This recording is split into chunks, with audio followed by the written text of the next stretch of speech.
We have an evacuation order in place that stretches from Laurel Canyon to the west, Mulholland to the north, the 101 freeway to the east, and Hollywood Boulevard to the south. Anyone in that area is under an evacuation order and they should leave immediately. Los Angeles. Translated to English means the Angels. That's how LA got its nickname, the City of Angels. When I think of LA, I don't think of angels. In fact, angelic may be one of the last words I would ever use to describe the city of Los Angeles. I think of Hollywood, scandal, greed, celebrities, money, sex, power, porn, corruption, gangs, homelessness, crime, riots, earthquakes, and of course, fires.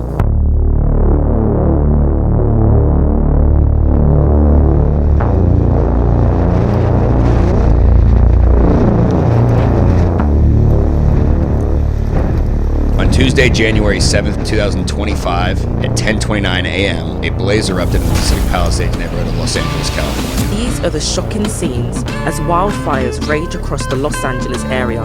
Known for its celebrity residents, the story instantly became top-page news. As you know, where I live is on fire right now. Literally, the entire city of the Pacific Palisades is burning. One day they're swimming pool, and the next day it's all gone. For Miles Teller, who played a firefighter in Only the Brave, this is Adam Brody in Lake Missteps. And this is what's left of actor John Goodman. These are the charred remains of Oscar winner Anthony Hopkins' home. Other celebrities, Crystal, Michael Keaton, Tom Hanks and Rita Wilson, Chris Pratt, and Adam Sandler.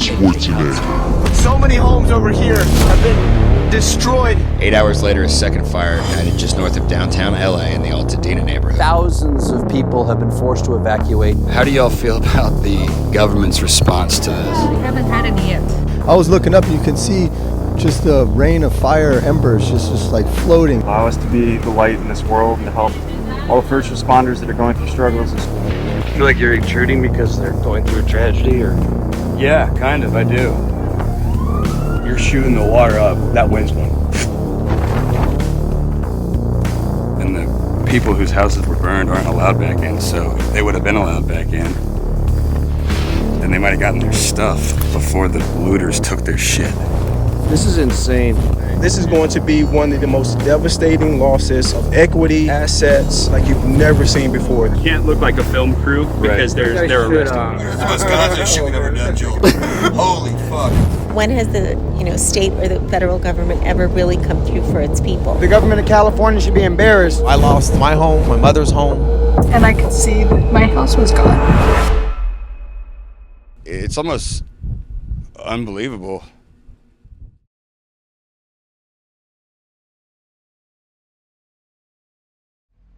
Gary, what's going on right now?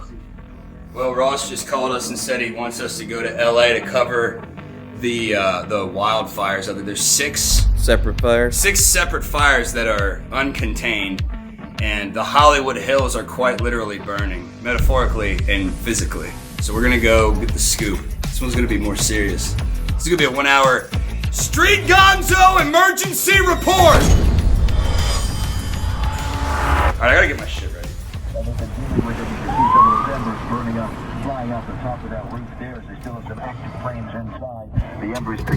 This is fucking unbelievable. I was not even speeding. It's coming on this side. Fredericksburg Police Department. Reason for the stop was the speed.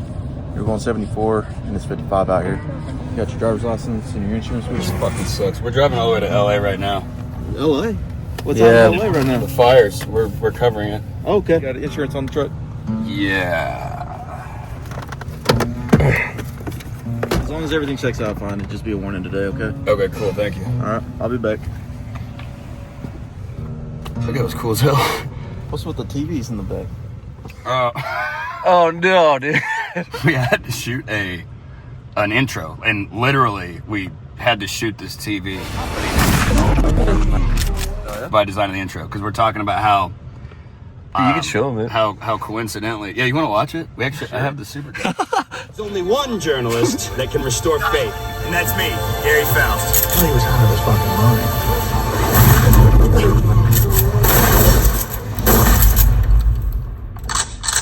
And this is Street Gonzo.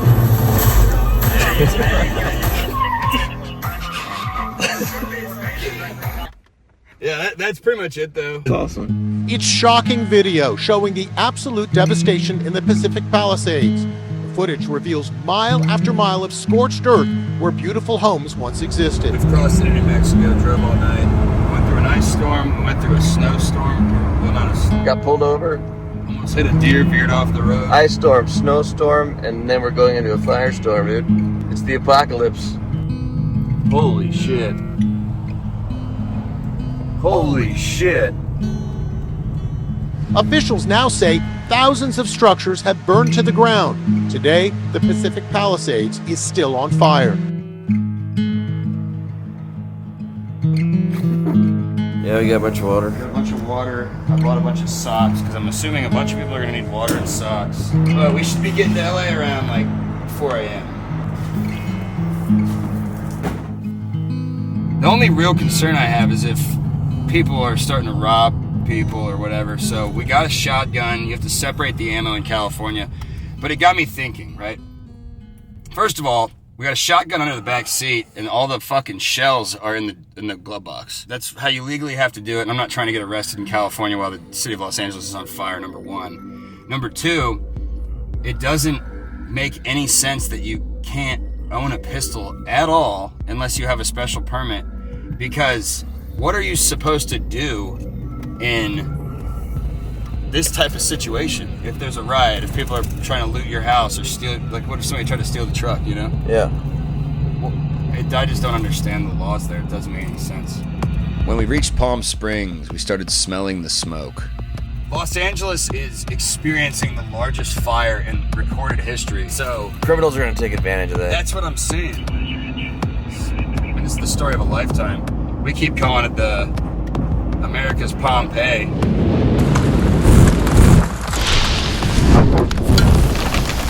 Dude, it's a catastrophe. Yeah, it's fucked up. We drove to the Eaton fire first due to proximity. Altadena was a ghost town. The only movement in miles were coyotes roaming the streets. We're at the Eaton fire, and there's nobody anywhere, and the police have blocked off every major access point to get up that hill, and every side street that you can try to get through is blocked. But there's nobody out here at all. It's bizarre. We tried driving further into the neighborhood to get closer to the fire and ran into a barricade with a police officer who told us nobody's allowed in the evac zone unless they have identification proving that they live there. So we split to the Palisades fire. This is crazy. As you head into LA, there's this little hill you go over where the city reveals itself. I was expecting to see everything on fire, and the day before it may have looked that way, but when we got there, it did not. But the news was still acting as if it was. The only vehicle that we've seen in miles was This is Sunset Boulevard. It's empty. This is fucking shocking. I know. In a city of 3.8 million people, we were the only souls around. Normally when we cover stuff, we are jovial, eccentric, out of control, reckless, and this is going to be a lot different. Yeah. I think it's going to be really sad. So my main goal over everything else is to try to help the people that we're talking to at the very least. An evacuation order has been issued for Malibu east of Las Flores. Leave now. That's where we should go. At the Palisades, we encountered the National Guard for the first time. They had everything barricaded. Barbed wire, Humvees, the whole nine. Goddamn military tank. So right back there it's all barricaded. Every single street's barricaded. And that's how we get into that Palisades area. But we're trying to get past all that to get to this area where everybody's being evacuated right now. But they won't let you in unless you have identification proving that you live there. Yeah. Every single possible access point to get into the Palisades is blocked by National Guard or the police or security or what have you. So we have a new game plan. We're gonna go to Clay's house. He's our point of contact here. He's our Gonzo guide. He has an interview, a sit-down interview set up with us. The refugee from the Palisades. And then we'll have to see if she's cool with letting us film her house, yeah. Because I believe that's the only way that you can get in. Look, everybody's fucking leaving. Yep. And there's 2 cars over there. This guy's taking forever, dude. This is your connect? There he is. Black?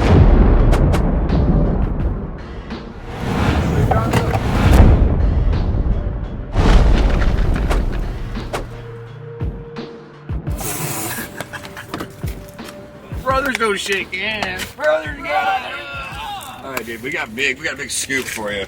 Yeah. What's the scoop? Let's get inside. Let's talk about it. All right.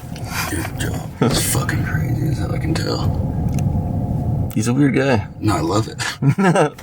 The entire Palisades area and Malibu area, Malibu's being evacuated right now. It's all totally barricaded off. What about this woman that you said you have lined up an interview with us for? Right across the street. She's a refugee from that area? Yeah. So would she be okay with bringing us in there, you think? I could ask, you know. That could be whenever. Normal working hours. Right. Not Gonzo time. Right.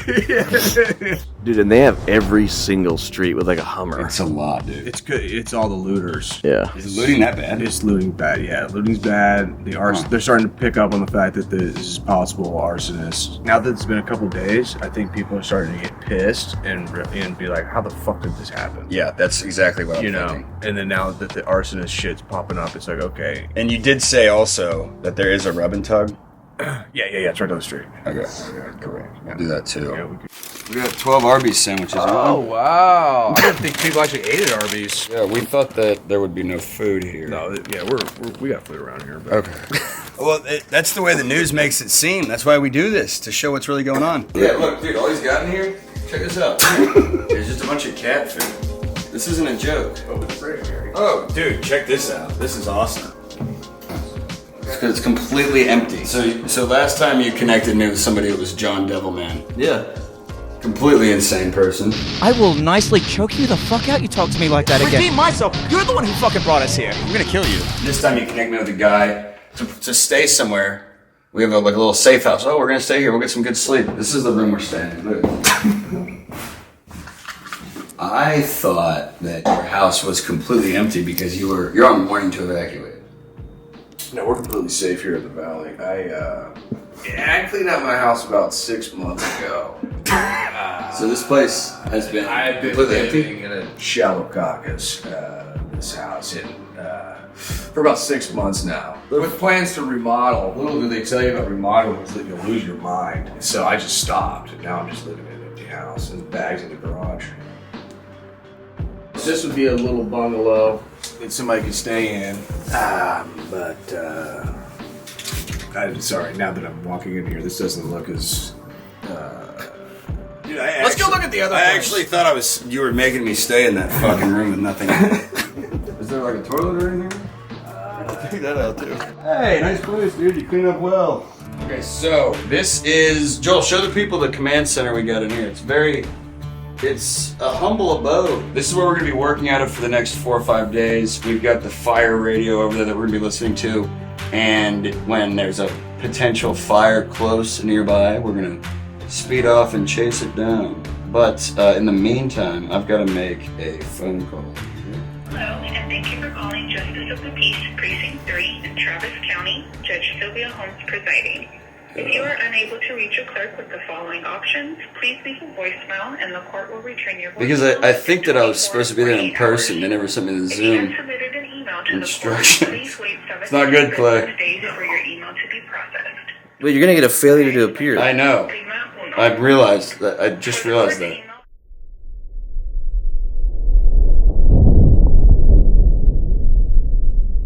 All these roadblocks, and the only way in is with somebody that lives there. But if she wants some help, they'd be more than willing to help her out and escort her and help. We found out after this call that they were no longer letting anyone into the evac zone, even residents. The Palisades were completely shut down. Although we hadn't slept in 30 hours, we headed to the Pasadena Civic Center. I figured it'd be a good starting point to find people to interview about their experiences surrounding the fires. So we were just talking about the live chats in the news feeds covering the fires the past few days, and how people are commenting in saying all this really hateful shit about how they hate California, they don't care, let them, all sorts of stuff. Let them burn. Let them burn, basically. And fuck them, they get what they deserve, all this shit. Yeah, and it made me think, I think California might be the most hated state in the country. And then secondly would be Texas. I think Texas is the second most hated state. Yeah. And that shows the political polarity of the country right now. It's a politics thing. My perspective has changed. It really exposes how much sensationalism is in the news.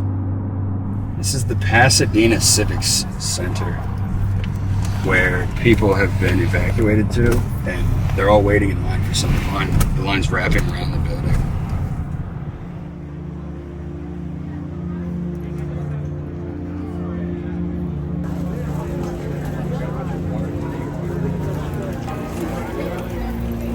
Alright, so we're down here at the Pasadena Civics Center, where people that have been evacuated are seeking shelter here. There's a line down here of people waiting to get debit vouchers. There's food. It's where people have come that are from this area that have been evacuated, that they're seeking refuge, basically. We were near the front. They said, 3 hours or 2 hours? How long are they waiting? They said they were waiting there for 2 hours. Everybody we just talked to, not a single one of them wanted to be on camera. I don't like taking advantage of people down their luck, Not that that's what we're doing or anything. I feel weird about this. I feel like you're intruding because they're going through a tragedy, or? Yeah, kind of, I do.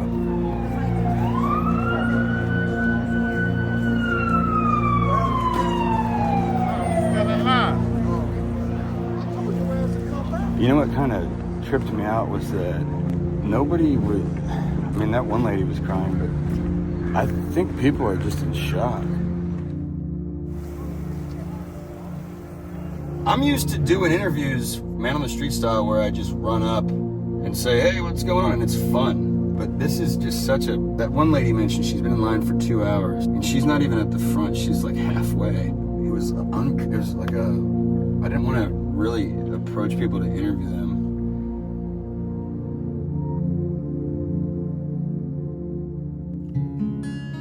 My name is Mike Lopez. I'm the Secretary-Treasurer of the California Fire Foundation, and what we have is something called a Save Card. It's a $250 gift card that we're given to our citizens who've lost everything. Their houses are burned down. But our foundation is a California-based foundation, and we represent all professional firefighters in California. Is it like donation-based? Yep, donation. So money comes in and we bring it right back out. These people here are all low-income people that don't have anywhere to go. This is going to be one of the most devastating losses of equity, assets for families like you've never seen before. What makes it harder for people like this is to get back on their feet. And local government and government in general, they do their best. I'm not one of them. I know they try to do the best with what they have in front of them, and they have to prioritize. But we're here as firefighters to try to just get them through a little bit. Firefighters are good people. How long do you think the process is going to take to rebuild? First day and a half was pretty tough for them, but now it's housing, and it will be housing for years to come. Years. During one of our interviews, we discovered something astonishing. Just 1 month prior to the fires, the fire department's budget was cut by $17.6 million. I'm kind of beside myself with all this. It's a lot to take in. It is. It's just the third day. It damn near feels criminal for us to be at this particular place right now. There's a larger narrative here. There's a bigger game going on. I reserve the right to tell the truth.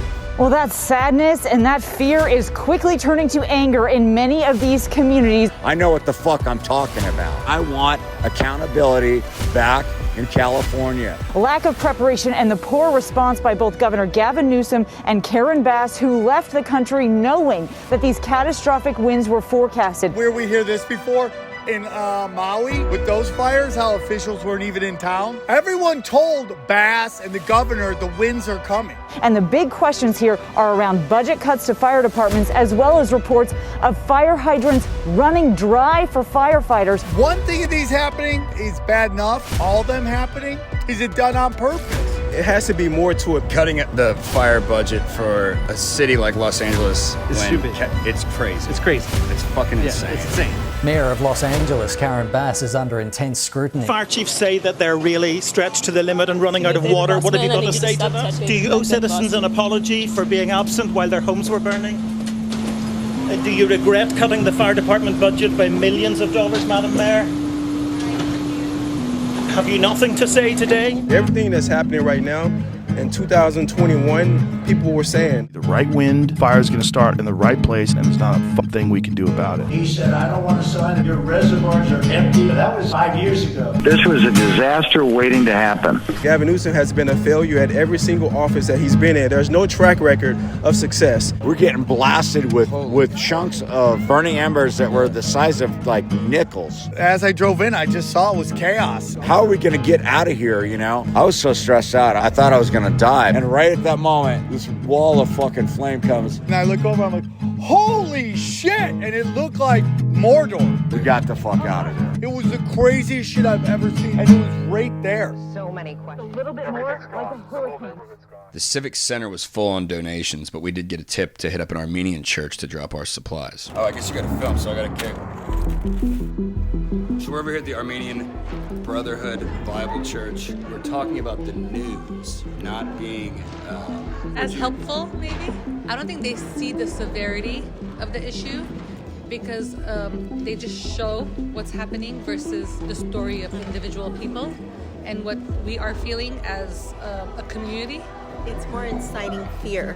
Yes, it burnt down, but they don't talk about this. They don't talk about the rebuilding and the community coming together and the love and the support. And I feel like there's more inciting fear in the news than there is, well, this is how we're going to help. This is what we're going to do. This is how you're going to stay safe. It is just about the destruction and what's going to come next and how bad it's going to be. That's not the case at all. We're on the track of rebuilding same night that our school burnt down. We decided this yesterday. This was put on last night at 11 p.m. We are overwhelmed with the love, the support that we are feeling. It's not a building. It's our life.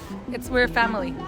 I think that good news is not in the world today, and it's missing, and that's where the news is failing. When we were in Austin the other day, we're watching the news, and based on what the news was saying, I was wholeheartedly expecting the entire city of Los Angeles to be on fire. And when we showed up and it wasn't like that, I was like, what the fuck's going on here? Excuse my language. It's okay. They're playing videos of destruction and people's homes being destroyed in churches and all this stuff on a loop over and over, and they don't talk about the positive. Turn the news off.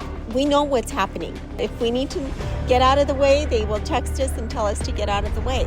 Fear is not from God. We know that very well. God does not put fear in us. It's actually the opposite. I'm a big believer in God because if I'd be dead otherwise, to be quite frank, or in prison. I would like to ask, if it's okay, what was, how did y'all find out that this happened? She called me. Someone had driven by the school and taken footage of the school basically in flames.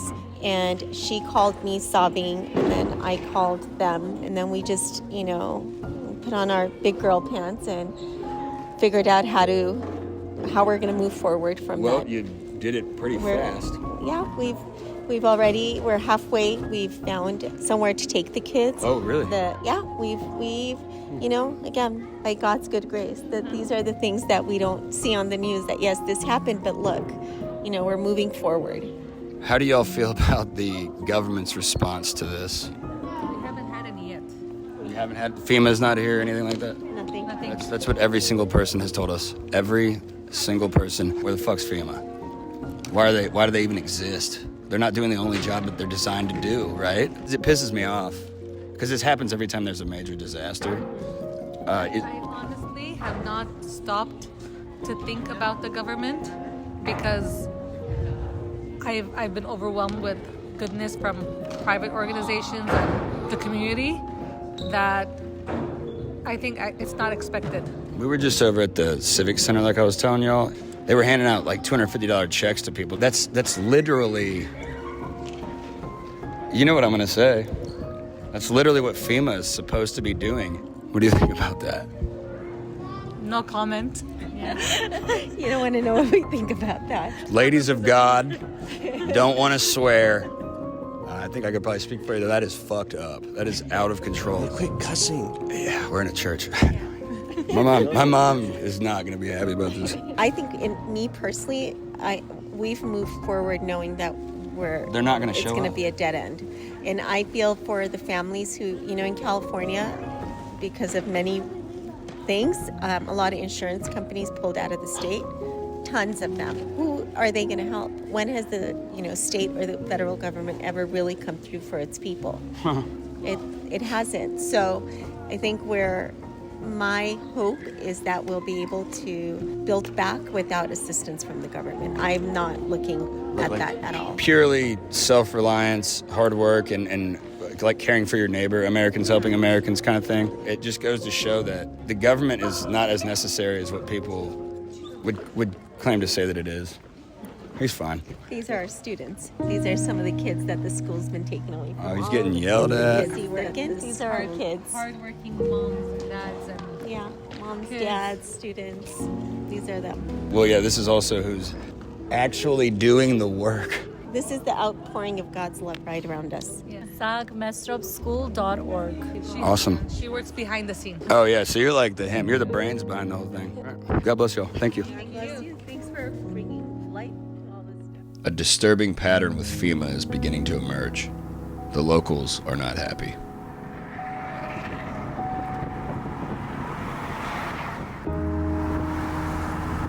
Fuck, I hate these things. They itch my face so bad. We drove to Huntington Beach to do a podcast with some friends of mine. It was out of the way, but I wanted to hear from Los Angeles unaffected by the fires. It was also a good opportunity to share what we've learned with people in real time, spread awareness. It's tricky Gonzo in the flesh. Hey, when are we gonna record this, dude? I'm on a fucking deadline. What happened with the cops? Why'd they throw me on the ground? I can't remember. Ladies and gentlemen, welcome to Get in the Car podcast featuring Valerie Ball with special guest, the street Gonzo himself, Gary Fowl. Thanks for having me. Fucking Gary's here. Coming. Jesus Christ. We love Gary. They just drove many hours to come and witness the fires and report on it. Cover the fires, but also to actually help people out. We're doing a serious expose. Yeah, an expose really, because this is the biggest fire in the history of Los Angeles, and I have personally never experienced one of these because I've never lived somewhere where this is happening. So it's very eye-opening to me, and it's also really bizarre because for showing how the news is, the news makes it seem like literally everything is on fire and that it's going to be a fucking war zone. And the areas that got hit by the fires are absolutely devastated. It's a tragedy, but it's not really how the news makes it seem. I've had family messaging me nonstop. Oh my God, that don't live in the state. They're like, oh my God, are you okay? Are you near the fires? I have to do some shit. You know what? Joe would have had this done by now.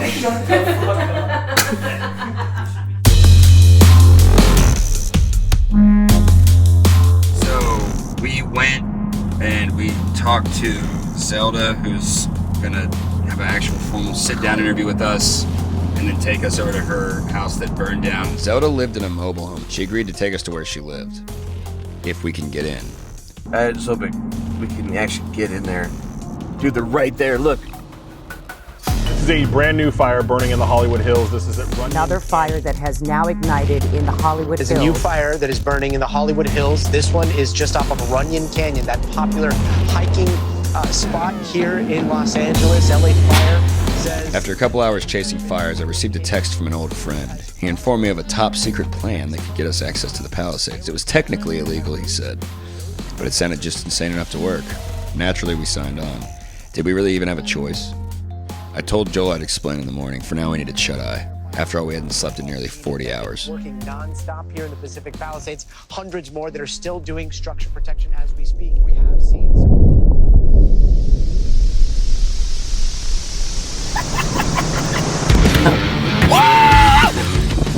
We're going in, dude. I'm fucking psyched! So we're meeting up with my buddy Chris from college, and he's got a old buddy in the Green Berets who's gonna get us in this giant black ambulance. Said he outfitted it this morning. He's been up all night, and we finally got some sleep. So I'm ready to fucking...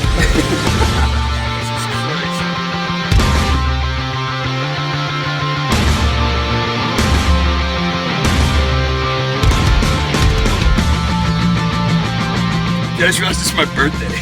Happy birthday, dude. We're going to infiltrate the fires to go drop supplies to the firefighters. I have no idea how this guy is doing this. When I asked him, how are we going to get in there to go drop off these supplies, he said, and I quote, I outrank them.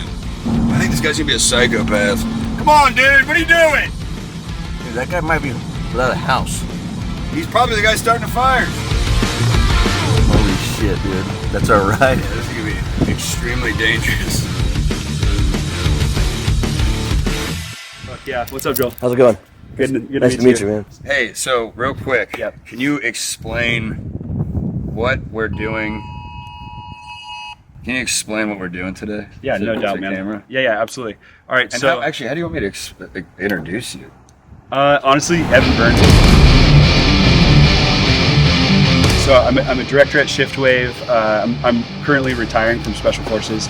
So I've been in Special Forces for 13 years. Lots of deployments, lots of combat trips, all that kind of stuff. Met Shiftwave 3 years ago. It's been the hammer in my toolbox. It helps with operator syndrome, adrenal burnout, all the kind of stuff that like first responders are dealing with now. It immediately reduced physical pain and emotional strain and that kind of stuff. So we get some of that. Right. Yeah, it rebalances your nervous system like within minutes. So we've got we call it Shifty, retired medic unit. All black, baby, just like you like it, Joe. That's right. Still have an active duty card, so I outrank most everybody that we were getting by. Yeah, do you like punk them a little bit? Like, what'd you say to me? Yeah. Just look at them dead in their eyes and be real confident. And they're like, oh, whatever, Sergeant, I'm sorry. Yeah, dude, get those fucking barriers out of my way. I got shit to do. Can't look like a film crew because they're arresting people. People don't understand they think they're safe with their N95. Do they do anything? No. So we don't even have to wear them then? No, in this situation, they're doing... In this, they're not. Okay, cool. You're getting more like rebreath of carbon dioxide than you are getting help of filtration of the air. We're going to be 25 minutes late already. Oh, shit. All right, we got to roll. Oh, okay. To clarify, Joel and I are now embedded within Shiftwave in order to access the evac zone and provide relief to firefighters. To all outsiders, we now work for Shiftwave. We are not journalists. Is it morally incorrect to use stolen valor to sneak into the evac zones to help people? Serious question. Probably to some people, not to me. You really think some people would be upset about that? Similar to Batman. Batman breaks the law to save the good. He's breaking and enter. He's a vigilante. He's stealing people. He's kidnapping. Yeah, but the law is evil. I mean, our biggest, the biggest obstacle we've been dealing with is we have to follow laws. It makes everything more difficult. Yeah, well, I keep saying trying to get behind enemy lines. That means that the government's the enemy. Just on accident, how it feels. We couldn't shake the feeling that the government was against us. How did the state government let this happen? Why won't the National Guard let people in to see their houses? Where the fuck is FEMA? So yeah, FEMA's not... Anybody we've talked to hasn't seen FEMA. There's even like Zelda, her house burned down. She didn't see any FEMA people. We didn't see any FEMA people at the Civic Center. Our first stop at our new job was LA Fire Station 14. These guys were on the front lines fighting the fires. We're here at Station 14, and there's, there are over 300,000 people. 300,000 people. I was worried the truck was going to hit me. There's 300,000 people without power. There's 180,000 people that have been evacuated. Over 34,000 acres have been burned. 10,000 structures have been burned. Probably over 100 people arrested at this point. I don't know that exact statistic. And 10 plus dead. But we're here and we are working with helping the firefighters. We are dropping off beef sticks, water, chips, socks. Remember when you told me nobody wanted socks? Yeah. I asked these guys that just got back from the fire what they needed. first thing I said was socks. I was the one that told you socks. No, you said I gave you the list. A lot of socks. It's actually the most important thing. So winds are coming in tonight. Now what that does, right, what that does for the fire, depending on which way it pushes. And it's kind of anticipated, you know, because the wind direction is usually the same. Agencies that don't have, this is not their home city, they're going to base camp. That'd be a great spot. So I might lean on you, since your position, access, placement, and authority. We'll help you guys out. You guys get to see what we can do, and then maybe point us in the right direction, or at least a contact at base camp. The fire stations were receiving overwhelming support from the local community. When we talked to ZELDA originally, she mentioned a looky-loo. This was the first time we experienced that. I'm a hero. You're a hero? Yeah. Awesome. Look at these heroes. But that's LA. That's the LA that people are usually disgusted by. And it's still there in the middle of all this. Fuck, goddamn dogs running all over the place, dude. It's out of control. The LA shitbag, the Instagram influencer, the looters, the crime, that shit's all still there. It doesn't just go away. This is still real life, and that was a stark reminder.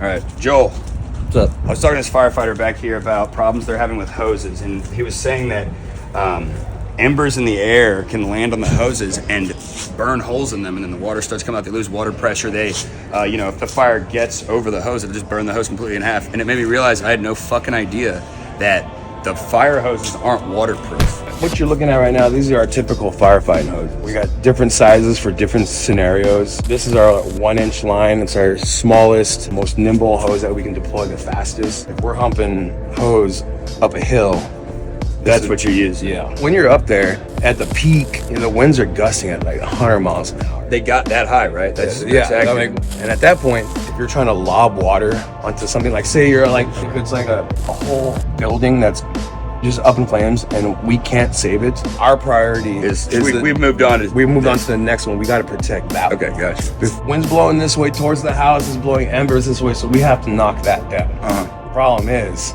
if it's high enough, you're shooting the water up, that wind's going and just taking the water away from it. And you guys were having issues with getting enough water to the hydrants as well, right? Yeah, we've been running into water issues out there with the hydrants. Hydrants have been dry. And honestly, a fire that gigantic, you're never gonna have enough. I also was talking to a guy who had to get off of his ranch. Embers were flying towards him, and it felt like he was getting hit with like what did he say? Paintballs. Like, it really hurts? That's fucking insane, dude. Yeah, you'll be out there and you feel them just. Even with all your shit on? Yeah, you'll feel them. Damn, dude. Embers alone are hot, but then you got a hillside going up, you got a 100-foot wall of fire. The radiant heat from that fire is insane, even with our gear on. The first day, we're on a hillside. It was on Sunset Boulevard. The cars got all bottlenecked right there. I don't know if you saw the videos of our tractors kind of pushing cars off the side. They look like big apocalypse bulldozers, kind of? Yeah, we were right there initially, right when that first happened. It was starting to come over the ridge and back down towards Sunset Boulevard. We deployed our hand lines over there to get ready, and we had to freaking find water. There was one hydrant, like right here, right in the middle, and the hillside is right here. 2 minutes later, boom, the whole hillside. Because within under 2 minutes?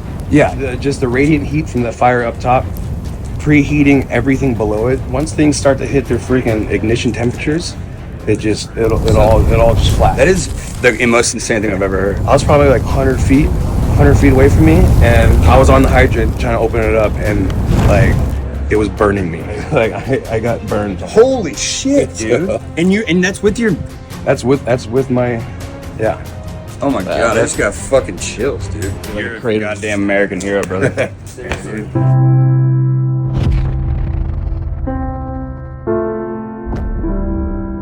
Captain Ethan and the men at Station 14 are the backbone of America.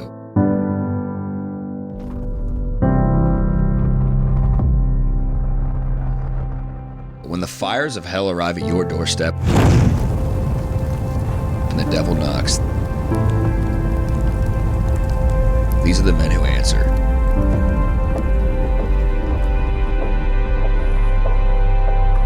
These guys are badass. And They are actual heroes.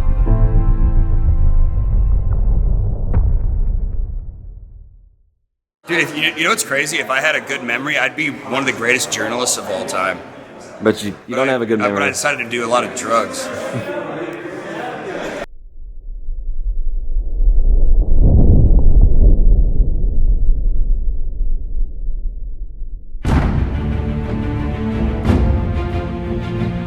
We are back here. Dude, I'm not wearing this fucking vest on the vest. Thanks. It's so fucking stupid. You were invested for a minute. Why do I listen to these guys? We just got back over here to link up with the boys after we dropped some supplies at the Station 14 over there, and we were headed to the Zuma base camp. Now we're moving to the major ICP or major camp where they're doing all the disaster response out on the beach. We're gonna start at the smaller one, the LA one, and then we're gonna move up further through security to the Zuma beach, and that's where the entire nation, like all the other states and counties, have come into to California to set up there. So that's the big base camp. It's incredible. You're really good at talking. You should have your own show. That's it. Oh, also, dude, I think that this is how we're gonna actually get into the top base. This hat, dude, it's got magical powers. Hey, I'm the General Admiral of the Green Berets. That's it. Stolen valor, dude. It's not stolen valor if you Borrowed do the right valor. thing. Yeah, borrowed right, valor. That's right. Borrowed. Valor. We can do whatever, dude.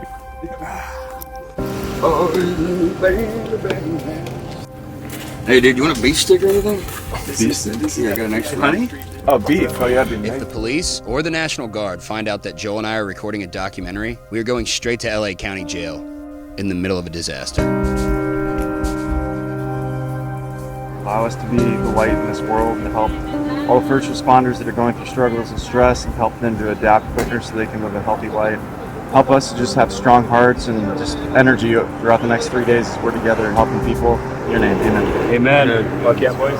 Thank you. Let me put it this way. We weren't doing anything criminal, but what we were doing was illegal. Morally criminal, no. But were we trespassing in an area restricted by the United States government? Absolutely. Shocks on this thing are incredible. So, squad name is God's Favorites. Yeah, we're going right into the right up the death's doorstep. Jesus Christ, this is actually insane. Hey, Sergeant Major, how's it going up there? How we looking? Yo, dude, it's going good. We're gonna do a little suicide vest action. Woo! Yeah! Shit, put the camera away. Put the camera away. They really believed we were supposed to be here. Yeah, we just got through. Watch out, put it down. Do we need to go down to the next one? Do we need to go down to the next one? Yeah, which one can we cut through? Earlier today we came. Oh, okay. There's one, a couple roads down. Okay, appreciate you, man. Good luck, you guys. National Guard. National Guard insured.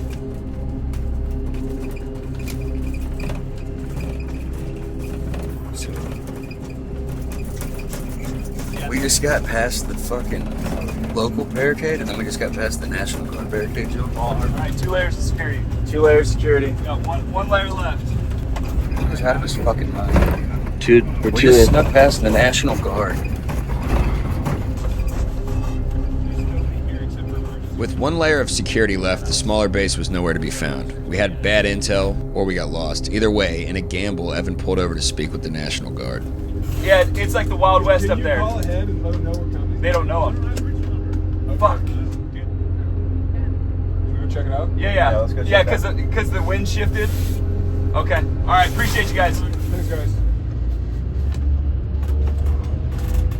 Turns out the smaller base had been dismantled, so we gambled again and headed to the Zuma base, the biggest ICP in the evac zone.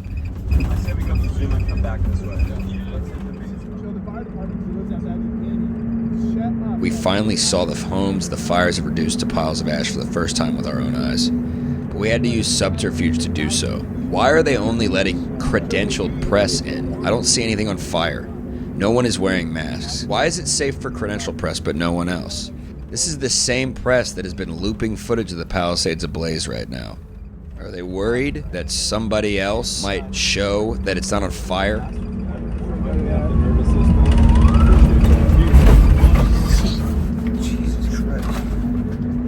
After a long eerie drive down the Pacific Coast Highway, we reached the Zuma base checkpoint.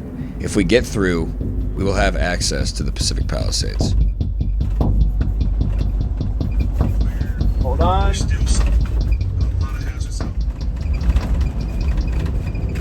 Wait, there you are? We're in the base. Oh, shit, are you serious? Yeah. Hope these guys will have you. Wouldn't hurt.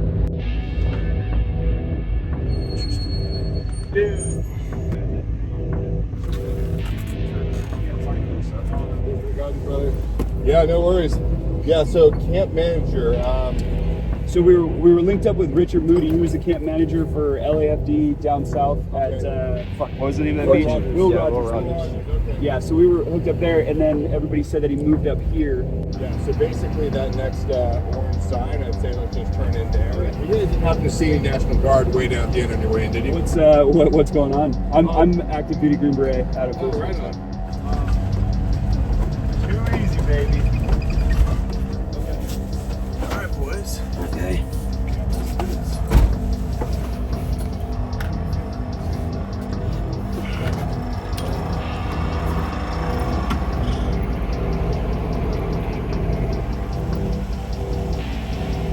Made it. Got through all the checkpoints. Yep. Evan's ballsy and knows how to talk to authorities, so we just cruise right in, man.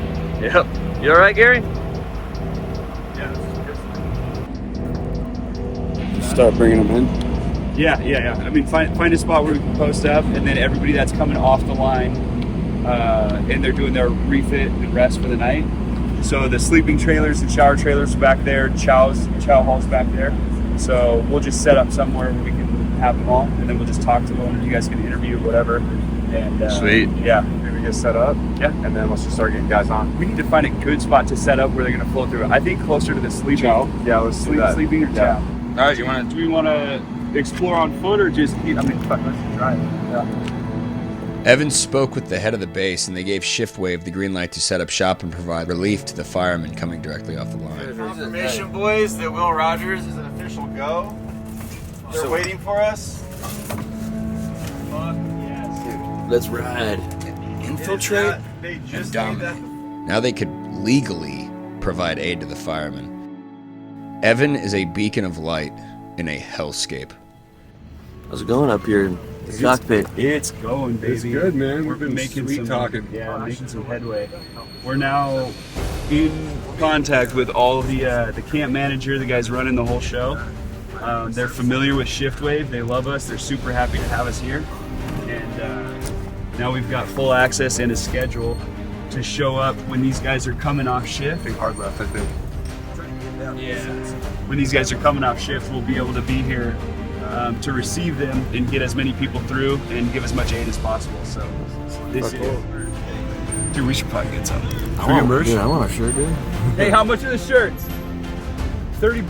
I'll buy everybody one. All right, everybody wants one. How many we got? 6? Now nobody's gonna question a single thing we say. No mustache and shirts, bro. We're with the band. Shut up. We've just become firefighters. The most Gonzo shit we've ever done, Joel. Holy fuck. So these are the shirts. They make them for every fire. Oh my God, we're in. Whoa. God's favorites, boys. God's favorites, my man. Let's go. Back on the road, boys. The Shiftwave crew was ecstatic about officially getting permission to be in the evac zone. How's it feel?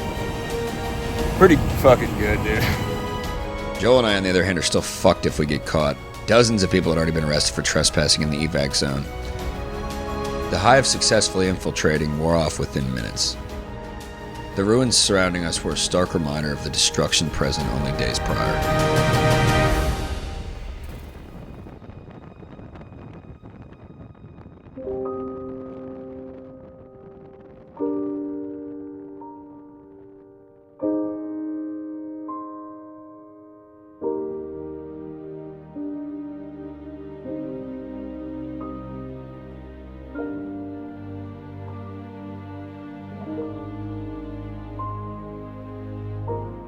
And look, here's what's really nuts. 12, 15 feet away from it. Untouched. Completely fine. Dude, that just, you know what that is? That just goes to show that the wind and the embers is really just that wild and chaotic and volatile. There's no way to determine where they're going to land, you know? Like, you can't predict that. I think that's why they're having such a hard time containing this, because the winds keep going back and forth. This is a good example of how unpredictable Mother Nature is, you know? Yeah.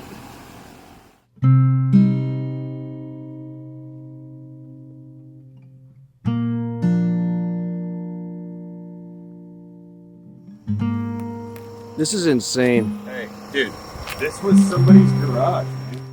We are here outside of Station 69, inside the evacuated zone that's obviously been burned by fires. Everything around this place is fucking burned up. All around the station, but the station itself made it. These are a few of the about 12,000 structures that have been destroyed. This is what it looks like. This is the up close. This is what the destruction looks like.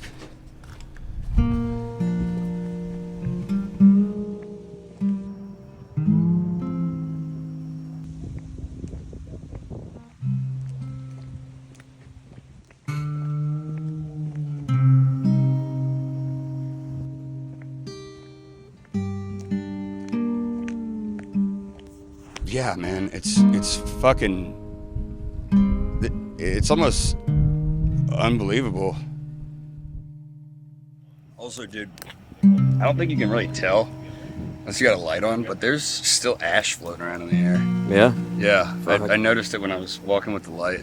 That one fireman said that. Remember, he was like, I fell asleep in someone's backyard, and I woke up with my mouth open, it was full of ash.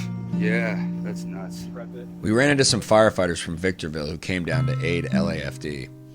Blake, Grant, and Johnny. I gave them some coffees and told them we were recording this documentary for Drinkin' Bros. Turns out they love Black Rifle coffee and Drinkin' Bros, so they let us interview them. So, how do you determine what is or is not worth saving? Well, I mean, we're looking around. There's some safes and stuff, and then we try to see if we can find anything for the owners. But for the most part, our big thing we're doing right now is we're just shutting off all the water.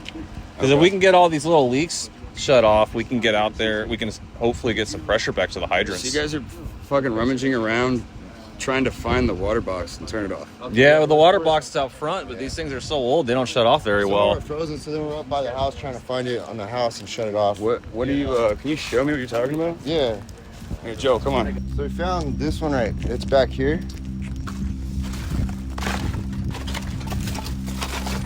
Right here? Yeah, so the handle is burned off, so then I had to keep turning this till it stopped, and then, yeah. And you guys are doing this from house to house? Yeah, we're assigned certain streets. Yeah, What's the most challenging thing you guys are dealing with right now? There's basements. There's been like 3-story houses where they've pancake collapsed. So we kind of have to sound the floor when we're going through so we don't fall in. Also, like we have unstable like these chimneys and stuff. So we have to watch out for stuff like that. There's also low power lines. Most of the power's shut off, but they can't guarantee all of it is. And I just stepped right through a fucking nail. Here's the other thing. There's nails everywhere. You gotta watch out for those. Weird question. I'm not really sure about this, but are there like people looting out here or anything? There was reports of it. So they have the National Guard out, and they have a heavy law enforcement presence out here. So okay, it's being patrolled pretty well. And then we're on the lookout too, and we're supposed to report if we see anything. So is FEMA out here? Maybe. As far as we'd seen, there was no sign of FEMA whatsoever. 2 fucking American heroes in the fucking rubble. This is crazy, dude. I love you guys. Thank you so much for everything you're doing. We love you guys seriously. too. Yeah. Seriously. That's awesome, dude. Okay, let's get out of here, brother. I just realized that I almost just stepped on a power line. Yeah. Well, that's the other thing. I'm like, what if someone didn't make it out of their house and you just find a body? That right there is exactly why they fucking barricade off all this stuff. Yeah. So that idiots don't step on power lines and more people die. Yeah. Like what I just did. Almost did. Yeah, that's actually, I guarantee you that's the... Safety, dude. Yeah. Dude, imagine looters snuck in here and were... rummaging around and killed themselves or something. Yeah, I wonder how many, if there's anybody that died that was trying to steal somebody else's shit. Or, I don't know, I'm just hypothesizing, but this is crazy. After juicing up the Victorville boys with the shift wave chairs, we left the evac zone. The shift wave crew was coming back early in the morning to hit the firemen coming directly off the line. But Joel and I had to keep covering the story, so we parted ways and thanked them for their valiant efforts.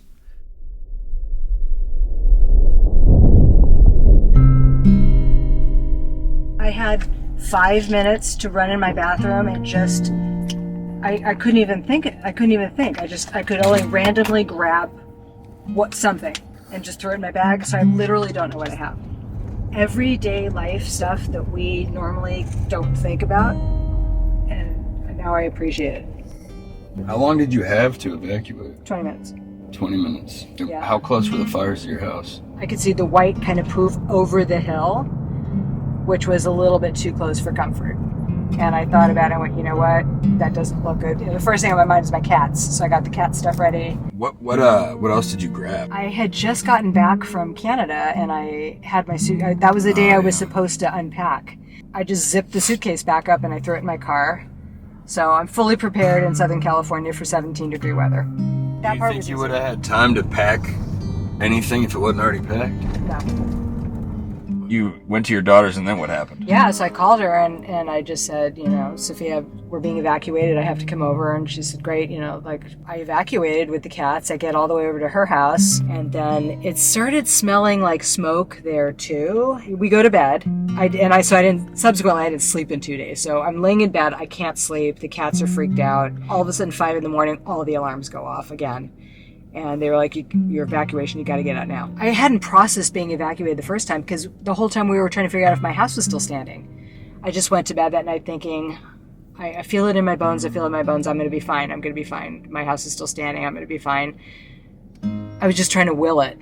And then by the morning, a neighbor had gotten into the park with a camera and did a footage. And I could see that my house was gone.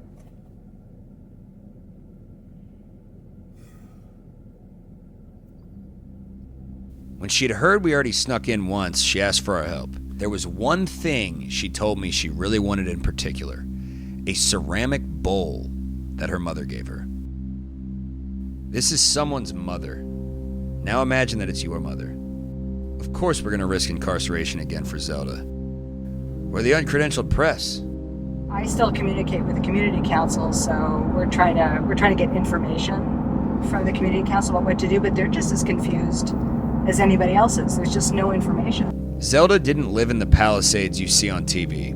She's worked as a television costume designer since the 90s. She actually worked on Baywatch. And through her craft, she saved the money to afford her dream home in the Pacific Palisades mobile home park. So the problem with us is we own our home, but we rent the land. Right. And we don't know what's going to happen. The owner's been communicative? Not at all. We're snails without a plan. All of us own ash at this point, and we don't know what the state of our future is.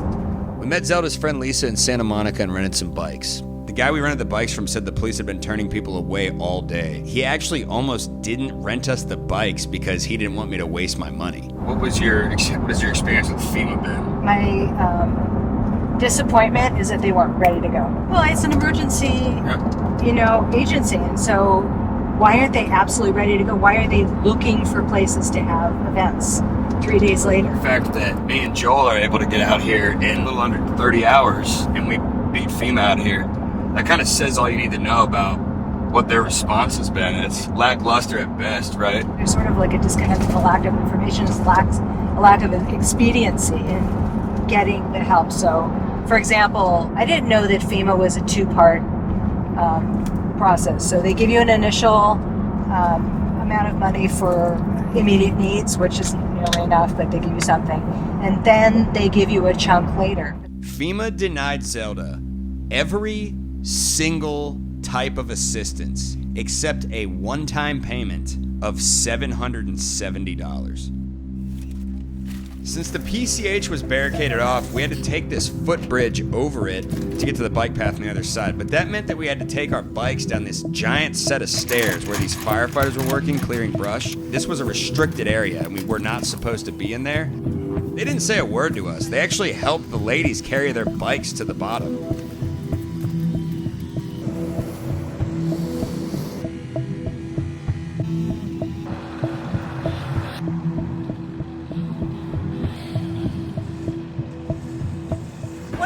neck. Yeah, it's just a tattoo I got from. With a rifle? It looks like an angel with a rifle, which is okay with me. We need that right now. We're gonna go down until we get to the. Is it the intro? We'll go all the way to the bull entrance. The police and the firemen are trying to keep people from going, but we'll just go as far as we can go. Let's do it. Believe it or not, I'm actually a big God guy. Not anything specific, just God. Call it the universe, call it cosmic consciousness, call it whatever you want. But I prayed to God that we could help these women reach their homes.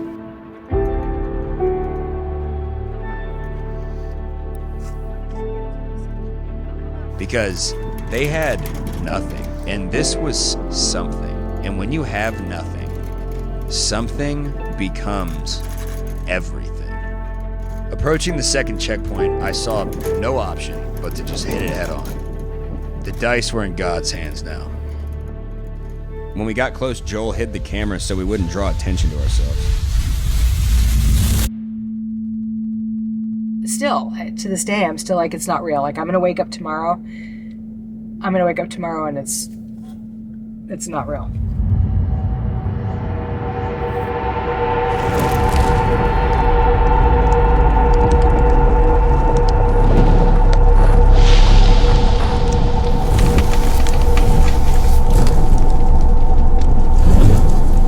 As authorities issued mandatory evacuation orders from the area. Palisades fire explodes in size, burning at a rate of 5 football fields per minute.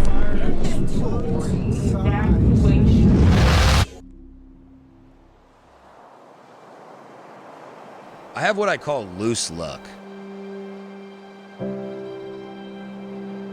I get lucky in the strangest possible way at the most unexpected times. Yeah, we got in. I mean, that was a gamble. The checkpoint was unattended when we rode through. About 100 yards in, I looked back, and I could see why. The cop was preoccupied dealing with some guy dicking around on an electric bike. He was detaining him, and we got in. The 30-minute bike ride felt like 2 hours. Cop after cop after cop. More National Guard than I've ever seen in my life. It literally felt like they could not see us. It was ethereal.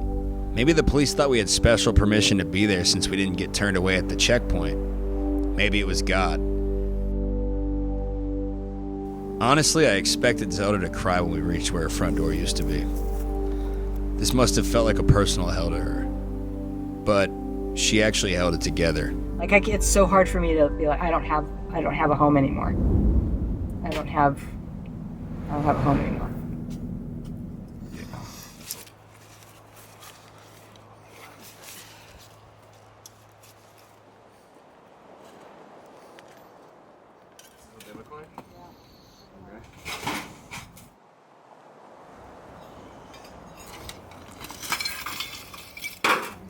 Is this your bag?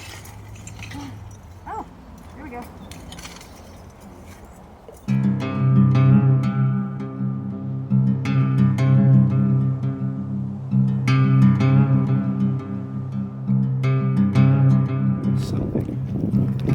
A couple different spots. There's this blue spray paint tag, and it looks obviously fresh, right? Yeah, after the burns. I mean, yeah, you can tell it's after the burn, especially right here. Right? Yeah. That burnt grass is spray paint, so that happened after the fact. That means that looters definitely came through here and stole as much shit as possible, which is probably why they can't find anything, really. And the people whose houses were burned aren't allowed back in, so if they would have been allowed back in, then they might have gotten their stuff before the looters took their shit. Yeah. Think about that. Look, there's another one. I don't want to tell them that right now, you know? No, don't tell them. Tell them later, but look. What kind of fucking shitbag would tag people's burned stuff? Shitbags? Even if they're rich, you know? It's like, and they're not here. This is middle America. Yeah. You know? These were regular people. I'm gonna stay closer to him in case someone rolls up on him.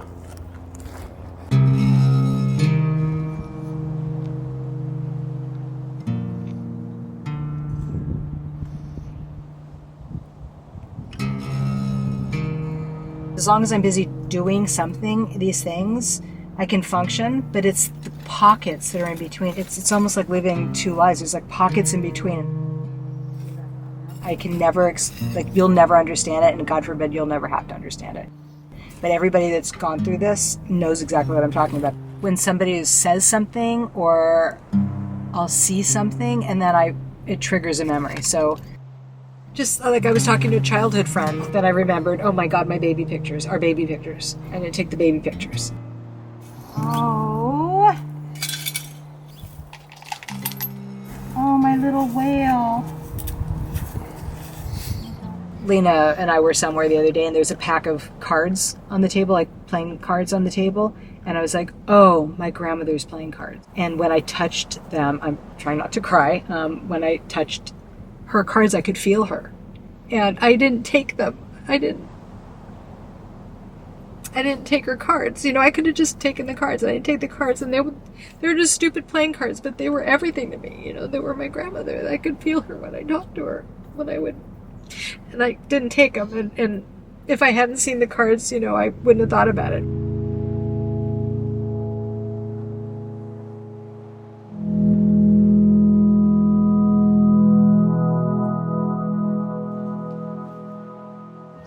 Hey, Joe.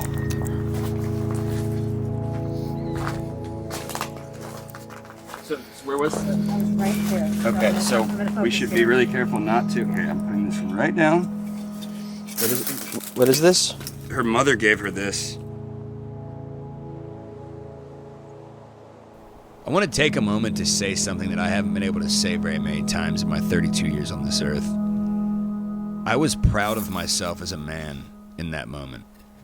Here we are, the non-credentialed press, beaten to shit, covered in ashes, exhausted, trespassing, risking incarceration yet again, just to dig through the remaining ruins of these women's lives, with only the slightest sliver of hope that we find some once underappreciated item that now holds all the value in the world to these women.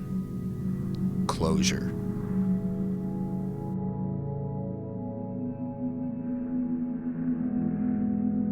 The sun was starting to set, and we still needed to get back out of the evac zone, so it was time to go.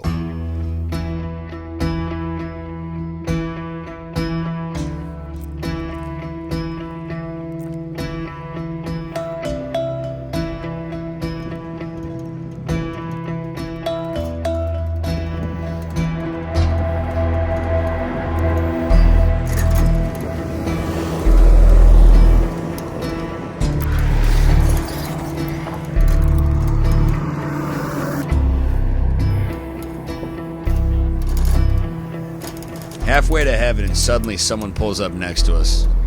For the love of fucking God, don't be a cop. Nope. An angel.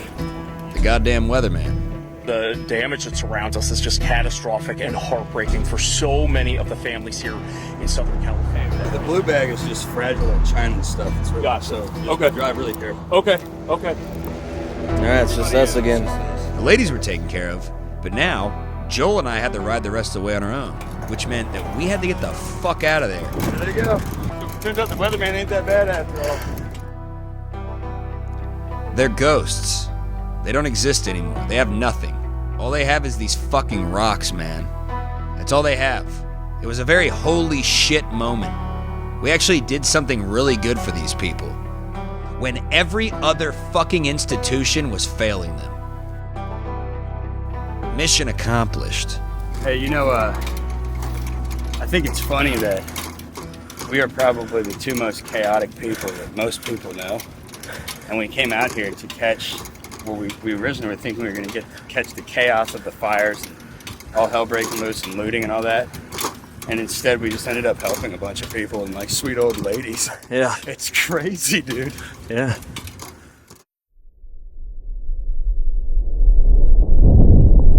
All the power lines just started just engulfed in flames.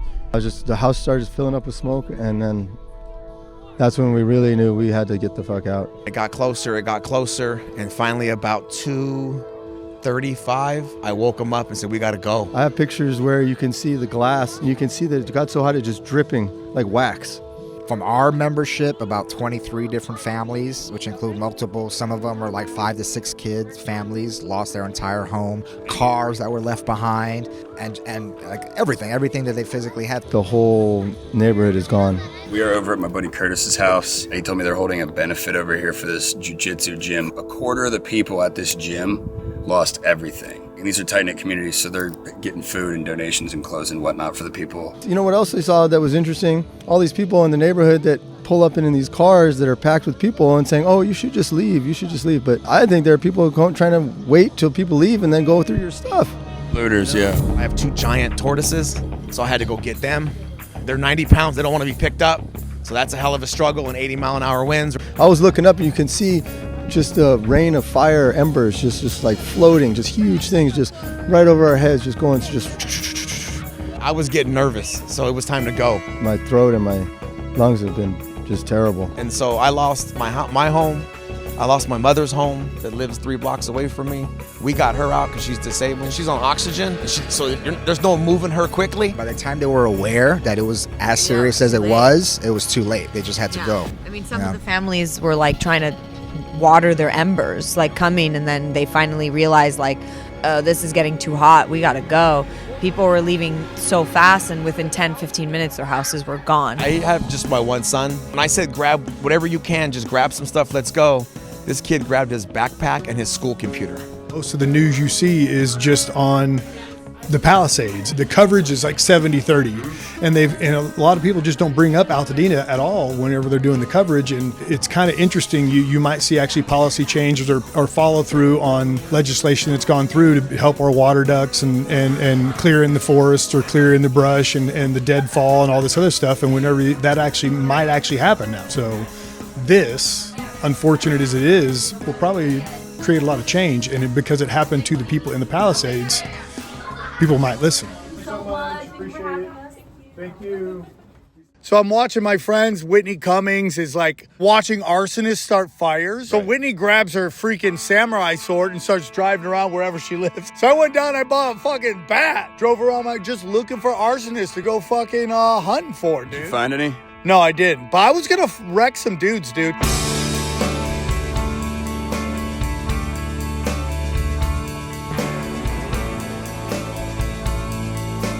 I like your shirt. Ripperville Fire Department. We actually are about to get a very, very large delivery of hay and grain in.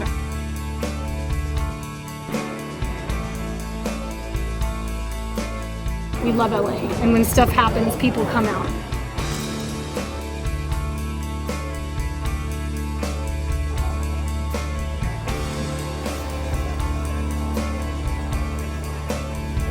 How did you guys end up here doing this, and how did this thing come together? We actually started this at the Pasadena Rose Bowl. We started it with 2 hot dog carts for the Queen of LA and Taco Lecholes. I turned on the news, saw how crazy the wildfires. I just knew, without a second thought, I just knew that we had to go help.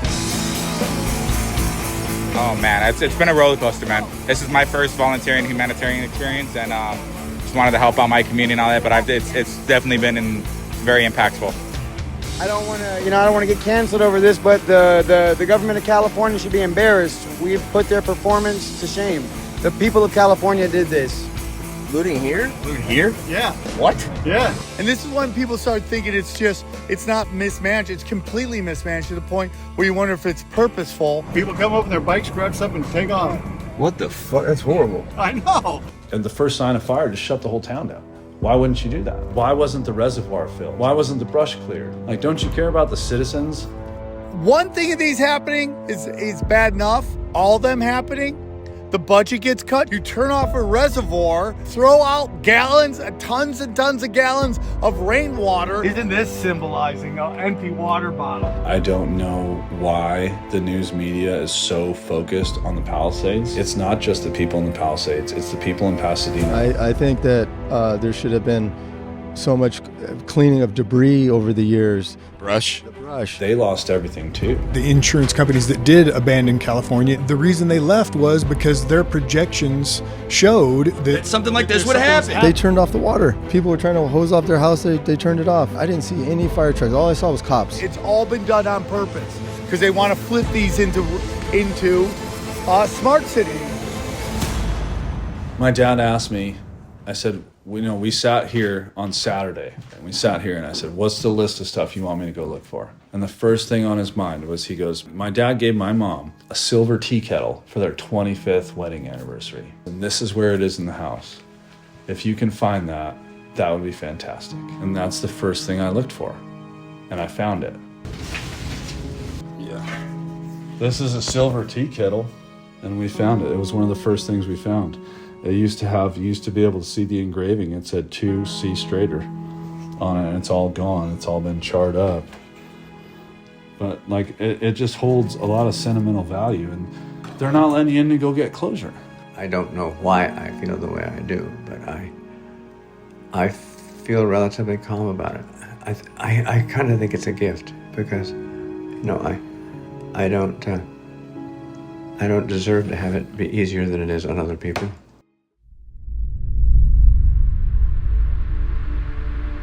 I see them playing and they're just unfazed. It's crazy. They're like rubber bands. This little girl right here, she's awesome. She lost her house, look at her. She's dancing. She's got a good attitude.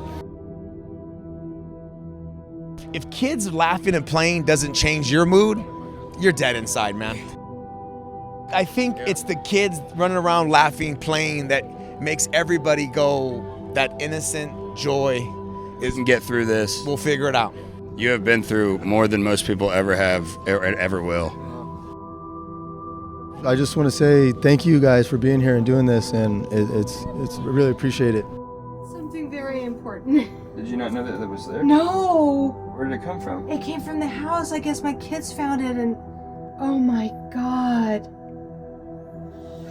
This thing just magically appeared on her porch, and she was so happy about it.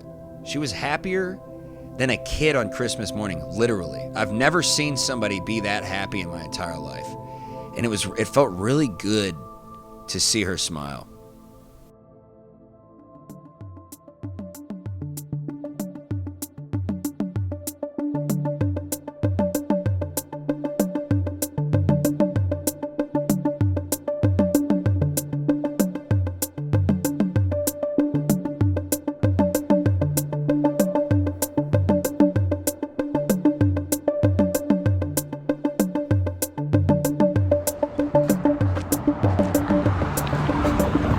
All right, y'all, this has been our coverage of the LA fires, people's reactions to the government's response, what the news missed, telling people's personal stories, hopefully helping out a lot of people in the process, showing behind-the-scenes look as to what the firefighters are dealing with, and also obviously sneaking into the evac area twice. From Los Angeles, California, I'm Gary Faust, and this is Street Gonzo. Nailed it! I think I might be a genius, dude. You are too. This might be the only fire documentary ever made where we didn't see a single fire. There's something to that. I think it's poetic irony. Anyways, our experience in LA watching the news sensationalize a catastrophe in real time, 24 hours a day for a week straight, and then dropping it out of the news cycle like a bad habit, made my skepticism of the news go past the point of no return. ZELDA really put it the best. The news is just another show. But pull that thread a little further. My friend Chris Williamson once said this of the mainstream news. It feels like someone who doesn't have their finger on the pulse. Are they this uninformed about everything? Because their only job is to be informed. Which makes me think it has to be complicity, it has to be some degree of cowardice or coordination or compliance, as opposed to ignorance. You cannot be this stupid. At its best, this was an abject government failure. At its worst, a land grab orchestrated by bureaucrats and corporate vultures. Watch the movie Chinatown. It's based on a true story. But it doesn't matter because the lack of preparation here is on such a monumental scale that a lot of people are considering it to be criminally negligent. Too many red flags were ignored. Too many warnings went unheeded. I mean, even the insurance actuaries recommended they pull out of the state. If that doesn't tell you what's about to happen, I don't know what does. But we're not here to tell you what to think. We're here to show you what we saw. Americans helping Americans. From LA locals to churches, firefighters, communities, fathers, small businesses, heroes, even Bill the Weatherman. Never in my life would I ever have guessed that a city like Los Angeles would come together like this after a natural disaster. As corny as this sounds, despite all of their flaws, Los Angeles really is the city of angels.